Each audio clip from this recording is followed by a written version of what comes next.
the vaccine. Which one should you take?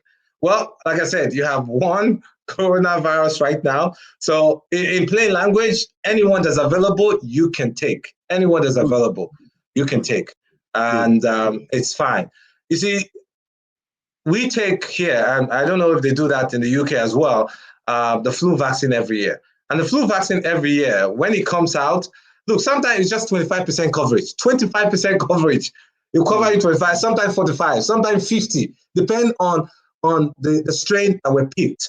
Because every year, what they do, they pick up the first 4 strains that cause disease within the last 2 to 3 years. You understand? They identify all of those. Those are the things that put into the flu vaccine for the next year, so that it will protect you. You understand? So,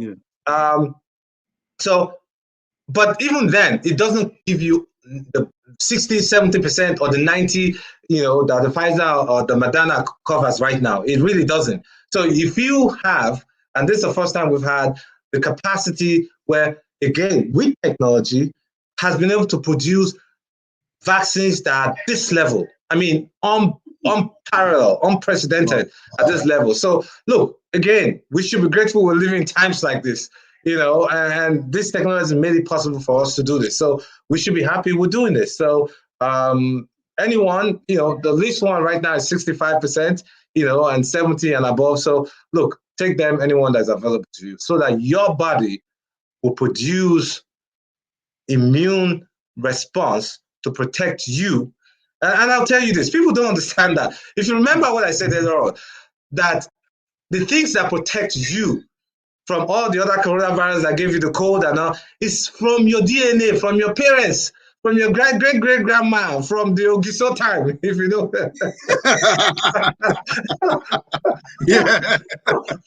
From those who are from the Benin Kingdom, from all that time, all that DNA. Because again, especially for women, and that's why important, that when you're born, as the baby is inside your body, inside your stomach, you're passing your DNA, because DNA has memories. It really does.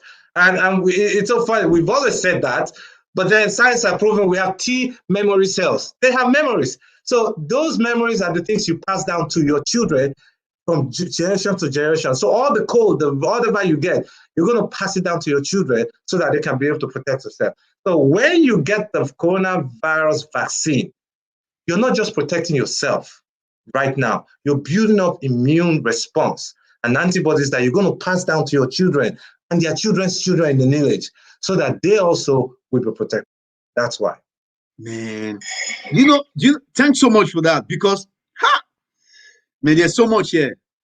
I don't know. I'm going to leave this video on, then I'll now cut it into different sections so that people can listen to it. Because where the issue is now is this: we are focusing on just ourselves, forgetting that what we are trying to protect against is not just us, but generations yet unborn. My God. Because you build those immunity that you're going to pass on, because you inherited your father and mother's DNA, the protective ability to protect you. In as much as, again, like I said, the environment, identifies how it's expressed. But it's important that we must learn to understand this. And that's why sometimes when I hear those pastors and clergy people and say the crap that they say, I'm sorry to use that word, but it's out of ignorance, and it's detrimental to their congregation. It's detrimental. I mean, because even the pastor himself or whoever it is inherited those protective antibodies from his great-great-grandparents and from his mother. So if you do that, you're cutting your people short.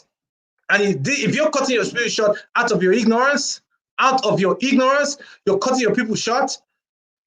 So which heaven are you going to lead them to? Let's call it spade a spade. Which heaven? When you're cutting them off with your ignorance. So it's better you understand these things. If you don't know, go ask. Seek help. Seek knowledge. The Bible talks so effortlessly about knowledge. It's important. We must understand this. Oh my God. When somebody asked a question, said, how can the vaccine protect against the variant? But you've already answered that. You've dealt with it, and I don't want to go back there because there's so much that we are learning. I mean, quickly we'll take it, because this is how it is. I told you that, and sometimes a whole lot of things we're learning and we're still going. Yeah. Now, depending on the immune system that you got exposed to from some other viruses that looks like this one. So it gives you, because, I mean, they're all viruses, they have the same genetic codes and uridine and leucine and all those stuff that they have.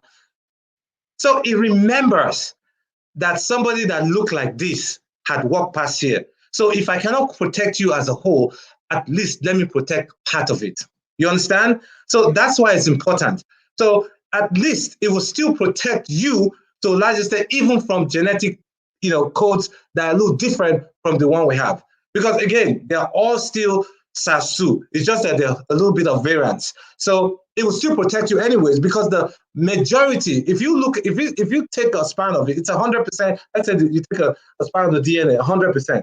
Now, those variants that actually change from maybe 2%, 1% but the whole thing is still 98% is still the same virus that is protected against. So that 2% is not enough to cause the damage that it should be, at least for now, that we know. Because the virus has not been lasting long to a point where it will no longer cover you until it gets still down to like the 25 to 45% like we have with the flu vaccine.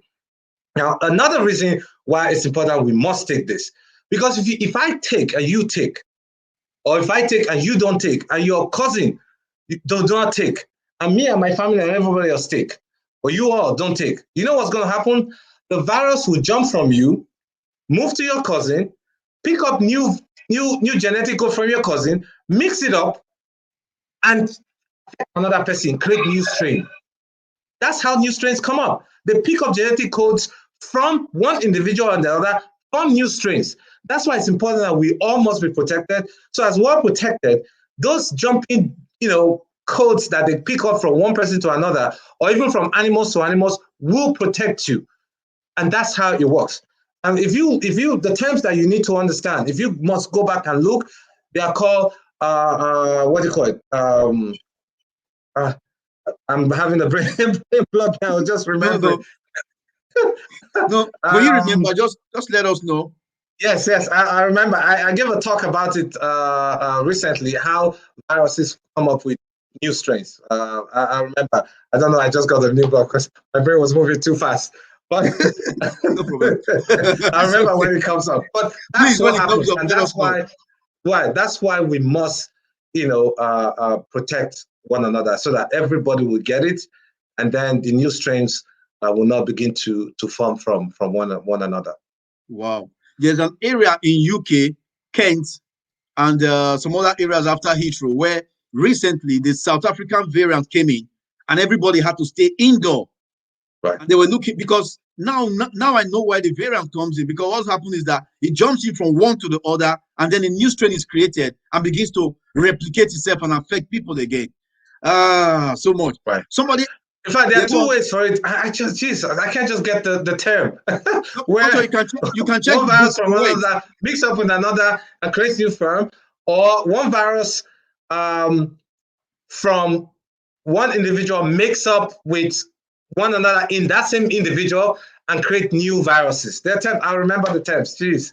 But I remember the term. But that's, so that people can go back and read them up and know what it means. Those things are really important.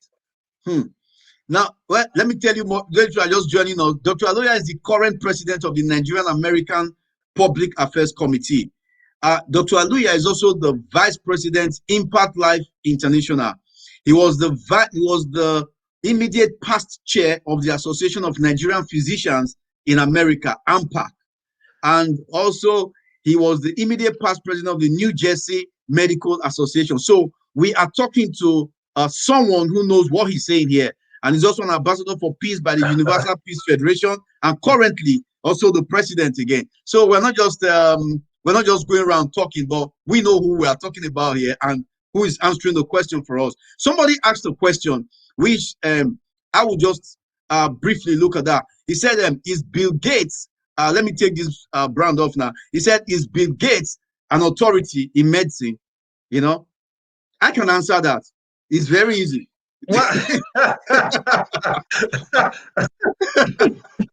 Well, I'll tell you this, and we must be very frank.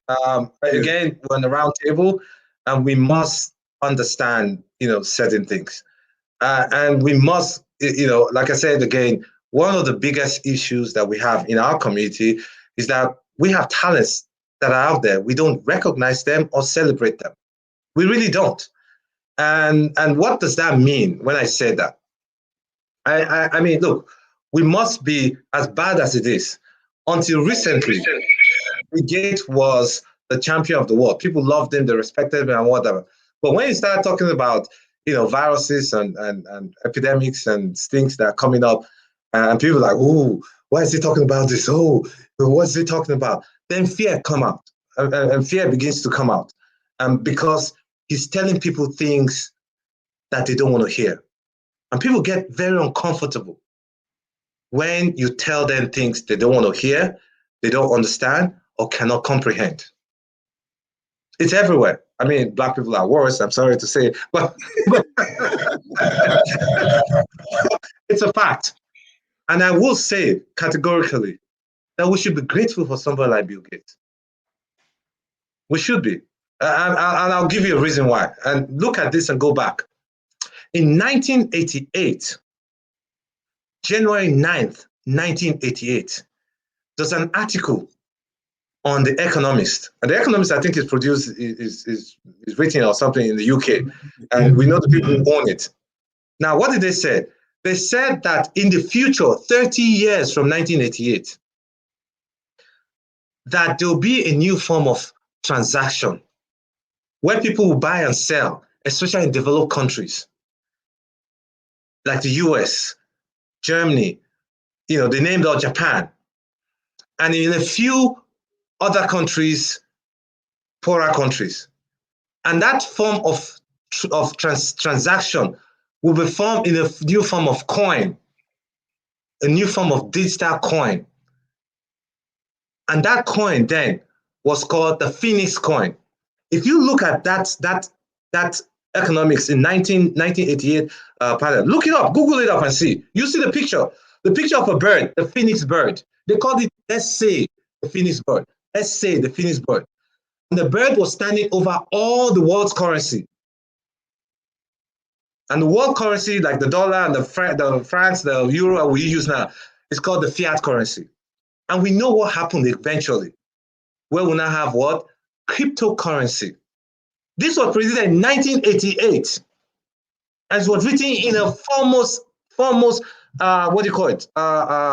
Magazine, financial magazine, 1988.